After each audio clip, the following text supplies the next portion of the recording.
Pois bem, prosseguindo no estudo de história da igreja, estamos ainda na página 75 e o item 60, ele diz o fim da perseguição na Suécia. Olha só, irmãos, 1858, as igrejas estão começando a ter liberdade e esse ano de 1858, ele vai marcar, então, o encerramento da perseguição na Suécia.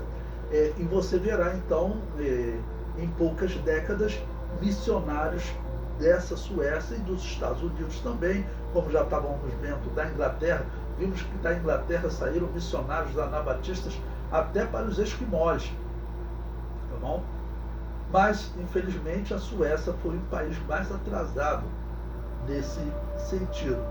Tá bom? Eu li para vocês na aula passada que a Suécia resolveu fazer uma homenagem aos anabatistas, porque eles falaram, olha, até hoje nós não entendemos por que esse povo sofria tanto, por que, no caso da Suécia, era protestante, por que os luteranos matavam essa igreja. E eles fizeram diversos eventos no país, tá bom? Para lembrar dos anabatistas. E no que eu li lá para vocês, o político, né, que organizou, ele disse, nós não conseguimos entender por que essa igreja sofria tanto. E eu disse para vocês, nós temos que responder para eles. É porque essa era a verdadeira igreja de Jesus, que não mata, que não pega em armas nem para se defender. Então, quando os luteranos iam matá-los, eles iam para o lugar de morte pregando o evangelho para eles, irmãos. Eu espero que um dia Deus me dê a graça de organizar documentários como tem no canal History. A tecnologia está facilitando, né? Eu espero organizar documentários para mostrar todos esses fatos históricos que nós conhecemos, que sabemos não representa aí nem 1% da verdade. Porque a maioria dos cristãos eram mortos, né, e nós não temos nem como saber essas mortes, tanto pelas mãos de católico como protestante. Bom, então vamos lá, 1858 da era cristã. A perseguição às igrejas anabatistas na Suécia, que neste período são chamadas de batista, se estendeu de 1726 até o ano de 1858, ou seja, a perseguição que durou 132 anos, tá bom? Então eu coloco aí para vocês um texto de um historiador que ele diz: esta proibição não foi levantada ou encerrada até 1858, mas durante estes tempos muitos se reuniam secretamente em casa ou emigraram para a América, onde eles poderiam viver uma vida de acordo com suas crenças. Tá bom? Lembre, vou dar uma pausa aqui para explicar a vocês. 1858, a perseguição dos Estados Unidos tinha terminado há cerca de 60 anos. Okay? Tanto que nós vimos em tópicos anteriores que pastores vão começar a se destacar nesse período. Né? Bispos luteranos, eles vão conhecer essas igrejas, essas pessoas que se reuniam em casa secretamente, eles vão começar a sair das suas casas. Bom, agora nós temos liberdade para pregar o evangelho. Vamos organizar aqui uma igreja, ok? E aí vai ter bispo luterano que vai entrar naqueles cultos. Esse culto é maravilhoso, vai aceitar Jesus como Salvador, como aconteceu com John Wesley, que era um anglicano. Lembre-se que os anglicanos continuaram e continuam praticando culto aos mortos. O rei Charles, né, atual rei da Inglaterra, ele é anglicano. Pesquisa na internet a posse dele. Você vai ver que teve diversos espíritas lá. Estava lá os anglicanos e os espíritas. Por quê? O espírita pratica culto aos mortos. O anglicano pratica culto aos mortos. O luterano pratica culto aos mortos. O católico é o líder deles todos. Né? Eles se juntam naturalmente. O que não pode é a igreja de Deus, né, se juntar, porque você está se juntando, se unindo a uma igreja pagã, né, práticas pagãs. Lutero nunca foi cristão. Ok? Pois bem, então o texto prossegue. Estima-se que mais de 1,5 milhão ou 1/3 da população mudou-se para os Estados Unidos a partir de meados do século XIX, Lembre-se que século XIX começa em 1801 e vai até 1900, tá bom? Até o início do século XX, por causa da pobreza, por razões políticas e religiosas. Então muitas pessoas fugiam, uma das razões era religiosa, mas havia também muita pobreza na Suécia. É claro, um país com práticas religiosas pagãs, irmãos, é claro que isso influencia no andamento da nação. A Bíblia diz isso. Bem-aventurada, bendita a nação cujo Deus é o Senhor. Aí se você tem uma nação que a religião oficial dela era a religião da Babilônia, que é a religião do culto aos mortos, é a religião de Baal. Todas essas igrejas que praticam o culto aos mortos estão praticando a religião de Baal. É só estudar a história das religiões. Eu dou aula disso em ciências da religião, estudo essas religiões. É só estudar paganismo, uma coisa horrível. É só estudar a religião de Baal. Então é claro que esse país ia passar dificuldade, tá bom? Os Estados Unidos, a Inglaterra foi um dos primeiros países a encerrar com a perseguição. A Holanda foi até um pouco antes da Inglaterra. Vocês podem ver que esses países eles vão começar a se destacar na história. Enquanto os países mais católicos, como Espanha e Portugal, são países que vão ficar para trás, porque eles cultuam os mortos. Olha a Argentina, falei para vocês em outras aulas. Olha como o povo argentino está sofrendo. Qual é a religião oficial da Argentina? É o catolicismo. Ou seja, oficialmente, a religião lá é a religião de Baal. O Brasil, nós veremos, ainda não foi proclamada a República do Brasil, né? A independência do Brasil e a proclamação da República. Quando isso acontecer, o Brasil decretou que não haveria religião oficial. Aí você entende por que o Brasil começou a se desenvolver. A Argentina, que estava bem à frente do Brasil, ok? Ela hoje é um país que ela vive uma pobreza tremenda. A Argentina, eu estava lendo uma reportagem de um especialista em relações internacionais dizendo o seguinte, que o FMI hoje ele está emprestando dinheiro à Argentina assim, com medo de nunca mais receber o que eles já emprestaram. Seria mais ou menos o seguinte, você tem alguém pobre, muito pobre, que pegou dinheiro emprestado contigo, pegou R$1.000, depois pegou mais R$1.000, e essa pessoa ela está numa situação clamorosa. Ela chega para você, olha, me empresta aí mais R$1.000 que eu preciso fazer um curso para ver se eu melhoro e eu consigo pagar os outros R$20.000 que eu já te devo. O indivíduo fica na seguinte situação, bom, se eu não emprestar os R$1.000, esse indivíduo não vai conseguir fazer um curso, não vai conseguir se aprimorar, não vai conseguir desenvolver uma profissão, aí que ele não me paga nunca mais. Então eu vou emprestar esses R$1.000 a ele para ver se eu consigo receber aqueles 20.000. Essa é a situação da Argentina. Segundo a Bíblia, não são palavras minhas, tá ok? Essa nação que tem o catolicismo como religião oficial, essa nação vai continuar andando para trás. Qual a nação que mais se desenvolveu aí nas últimas décadas, nos últimos 70 anos? É a nação que ela diz o seguinte, né? Nós temos um Deus que reina sobre nós somos um país teocrático, tá bom? Que é a nação de Israel. A nação de Israel tem mais de 100 homens que receberam o prêmio Nobel.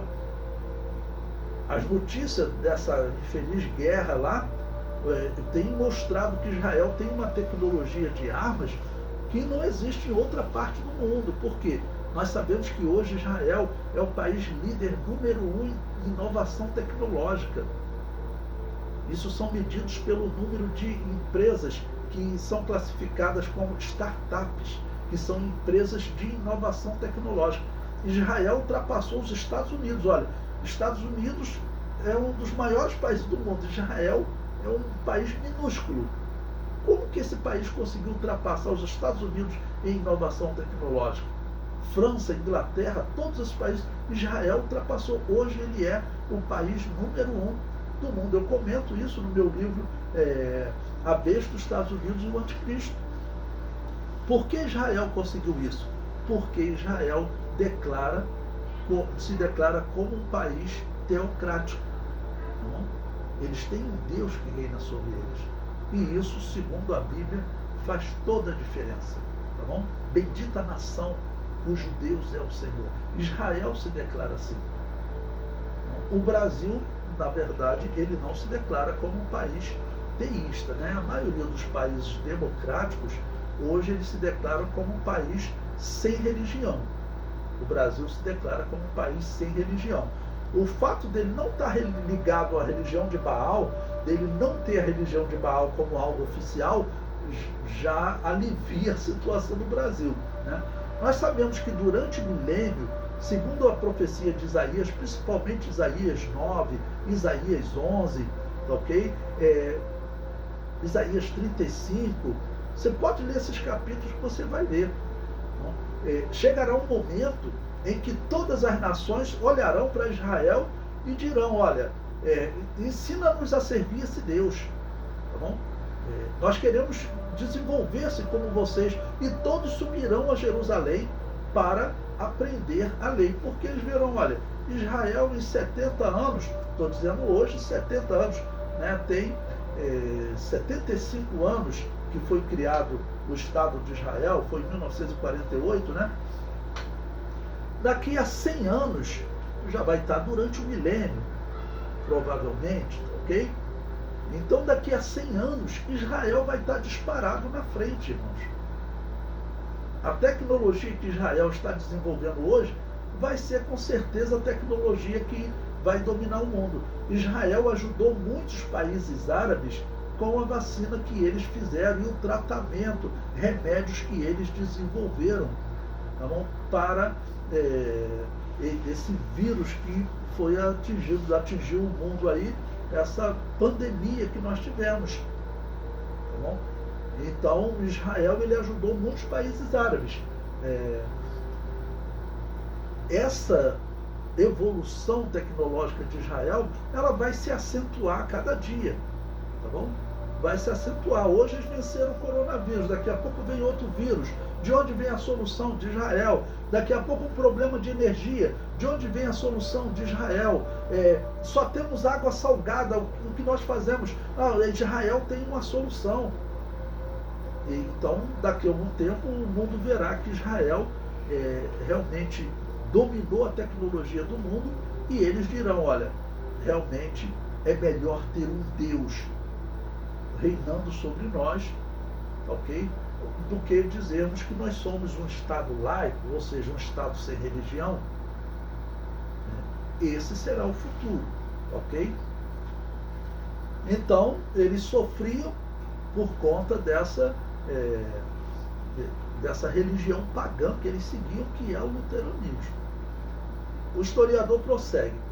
Durante estes tempos, associações como Batista, é o nome sueco, né? A Igreja Batista e também a Igreja Missionária foram fundadas.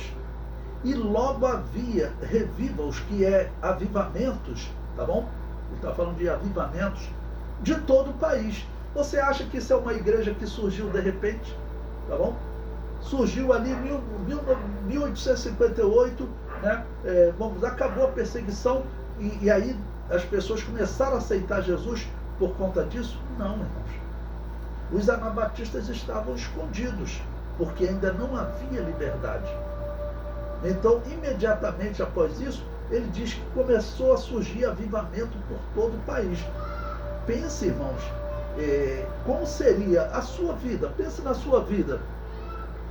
Se você vivesse num país onde você não tinha liberdade para pregar. Eu contei a história para vocês, teve um período que os russos invadiram a Suécia, capturaram muitos suecos e capturaram anabatistas também. E eles lá, escravos, né, servindo os russos lá, à noite, tudo, eles faziam cultos avivados, ok? E diz que aqueles suecos, muitos suecos luteranos, vendo aqueles anabatistas, eles até se achegaram àquelas igrejas. Agora pense se você não tinha liberdade para pregar, tinha que viver escondido, como se vive hoje no mundo árabe, no mundo chinês, ok? Pense os anabatistas que vivem lá na China hoje, que vão ser chamados de batistas, ou de outros nomes, ou de Assembleia de Deus, de repente muda a liderança comunista e eles falam o seguinte: olha, vamos acabar com esse negócio de intolerância religiosa. Agora vocês podem praticar a religião que vocês quiserem, ok? Vão surgir igrejas e o avivamento delas será muito forte, muito grande, vivo, realmente vivo. Por quê? Porque eles estavam sob opressão e de repente eles conseguiram liberdade. É diferente de cristãos como nós, que nascemos na liberdade e todos dizem, né, que nós não valorizamos a liberdade que nós temos, ok? Então, o que ele disse que esses movimentos que ele chama aqui de revivals, é avivamento, são igrejas avivadas. Começaram a surgir igrejas avivadas por toda a Suécia. Aqueles cristãos que estavam escondidos em casa, que não queriam ir na igreja luterana, agora eles estão com liberdade.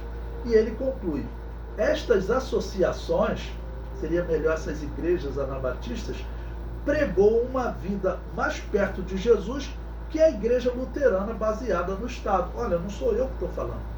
Eu estou falando para vocês sempre citando historiadores. Né? Por que eu faço isso? Eu digo para vocês. Hoje os protestantes e os católicos, eles dizem, olha, nada disso. Todo mundo saiu da igreja católica, né? Todo mundo saiu da igreja católica. Nunca existiu uma igreja fora da igreja católica. E o argumento deles, normalmente qual é? Nós encontramos pouquíssimos sinais dessa igreja. Né? Onde que estava essa igreja? Ela tinha que estar concorrendo com a igreja católica. Como assim? A Inquisição foi criada para matar essa igreja. Ela tinha que estar concorrendo com os luteranos, com os anglicanos. Como assim? Os luteranos e os anglicanos eram perseguidores da igreja anabatista. Então, se você olhar para a história, você vai encontrar pequenos sinais.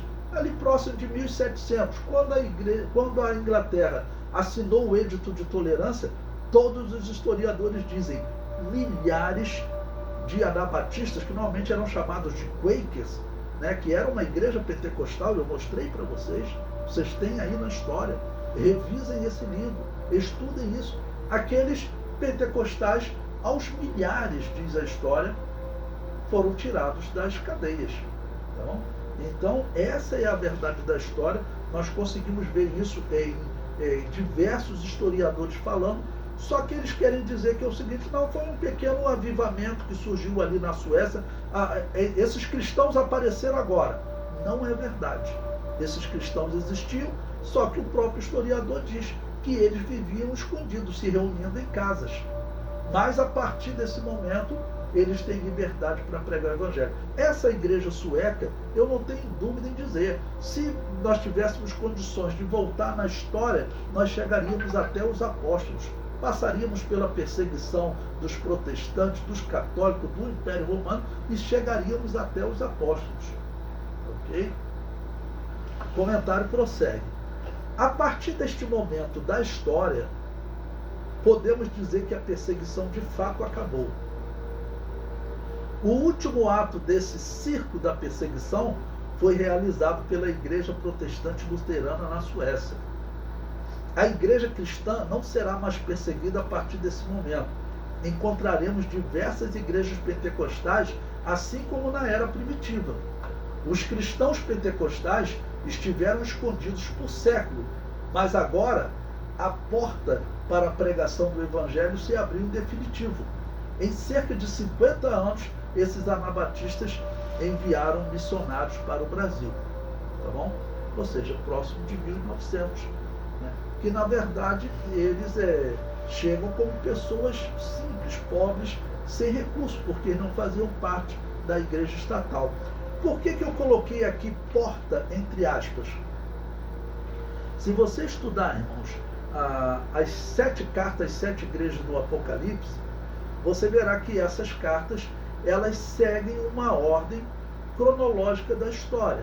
Olha, então primeiro teve a igreja de Éfeso, que vocês observando, lendo os livros, vocês verão que representa a igreja primitiva. A segunda, a igreja de Esmirna, que é uma igreja perseguida, representa a igreja do Império Romano, o período do Império Romano. O terceiro, já surge uma igreja que é chamada Igreja de Pérgamo, tá bom? E essa igreja, ela é uma igreja corrompida, inclusive diz que lá tinha um falso profeta, que ele é chamado de Balaão. Na verdade é para caracterizar com aquele falso profeta do Antigo Testamento, que dizia servir a Deus, mas tinha uma ligação com a religião de Baal. Ok? Então, esse é o surgimento da Igreja Católica, é a terceira carta, Pérgamo. Depois vem a carta de Tiatira. Lá em Tiatira o que tinha? Novamente a religião de Baal. Diz que lá tinha uma falsa profetisa chamada Jezabel. E diz que essa falsa profetisa Jezabel vai gerar filhos. Tá bom? Quando que surge a igreja de Tiatira? 430 da era cristã, morre Agostinho de Hipona, que é, na minha interpretação, o Balaão de Pérgamo. No ano 431 começa a era de Tiatira. Por quê? No ano 431 a Igreja Católica se reúne lá em Éfeso, onde Semíramis, é chamada de Diana dos Efésios, era o culto mais popular do mundo romano, assim como o culto a Maria, hoje a Maria dos católicos, é o culto mais popular dos católicos. Se você conhecer um católico, pede ele quantas igrejas existem dedicadas a Jesus e quantas igrejas existem dedicadas a Maria. Porque o culto de Semíramis foi colocado, irmãos. Infelizmente, o nome de Maria foi usado indevidamente. Alguns católicos falam, vocês não amam Maria? Claro que nós amamos Maria, mulher de Deus. Deus escolheu ela, tá bom? Para gerar o Salvador do mundo. Mas Maria morreu como qualquer pessoa, qualquer cristão, que ela vai ressuscitar um dia. Ela não pode ouvir a minha oração, ela não pode atender a minha oração. Tudo isso vem do paganismo. Então, o ano 431. E eu digo que o diabo não esconde, não. O que ele fez? Ele pegou exatamente a cidade onde Semíramis era adorada como Diana dos Efésios. Então começou a era de Tiatira, onde tem essa falsa profetisa chamada Jezabel. Depois de Tiatira, qual vem? A igreja de Sardes. Você pode ver nos livros, normalmente ele é classificado com o período que vem a reforma, ok? Em que os anabatistas não tiveram liberdade, mas pelo menos aquela Inquisição Católica, onde eles matavam e não davam conta a ninguém, isso vai diminuir. Por quê? Os protestantes vão começar a fazer guerra contra os católicos. Guerra mesmo, exército contra exército. Essa é a quinta igreja. E qual é a sexta igreja? É que vai responder essa porta aqui que eu coloquei para vocês. Porque depois vem a igreja de Filadélfia. E Jesus Cristo diz, olha, eis que coloquei diante de ti uma porta aberta que não se fechará. Tá bom? Então, a igreja de Filadélfia, que é a sexta igreja, ela representa a igreja da era das missões, que é esse período que nós estamos vivendo. Agora, então, irmãos, os missionários vão se espalhar pelo mundo. Tá bom? O evangelho vai crescer no mundo. Esse período que nós estamos estudando é o período em que podemos dizer que a igreja foi mais missionária na história. O que a igreja teria, por exemplo, a Assembleia de Deus, né? Nós temos que criticar a igreja que eu conheço. A Assembleia de Deus tem que mudar muito em termos missionários. A notícia que nós ouvimos, infelizmente, que, por exemplo, até os aposentos locais que tinham para receber missionários lá na CGADB, na CPAD, foram fechados. O missionário Soster, que hoje é deputado federal, ele foi missionário na Argentina, em diversos países na América, ele se hospedou lá. E ele visitou recentemente, ele falou que nem existe mais. A Assembleia de Deus tem que despertar, tá bom? Nós temos que despertar, nós temos que fazer isso. Se voltar mais para a obra missionária. Ok? Porque a obra missionária, infelizmente, está sendo considerada menos importante do que até eventos para poder receber, às vezes, um pregador que ele cobra 10 mil reais. Meu Deus do céu, dá 500 reais, R$1.000 a ele, R$2.000 para poder pagar os custos dele e o salário que o obreiro merece, mas 10 mil reais pega 8 mil reais e manda para a igreja, manda um missionário lá para a África, manda um missionário para a Venezuela, olha a situação que está a Venezuela, né? Manda um missionário lá para a Índia. Então, esse período aqui que nós estamos estudando é um período maravilhoso da história da igreja. Por quê? Esses avivamentos, a igreja estava sendo oprimida. Você sabe, alguém que é oprimido, que sofre muito, quando ele consegue liberdade, então, agora eu tenho liberdade, eu vou pregar o evangelho onde eu souber que tem uma alma necessitada. É exatamente esse período que nós estamos estudando, ok? É um período bom de você estudar, muito bom.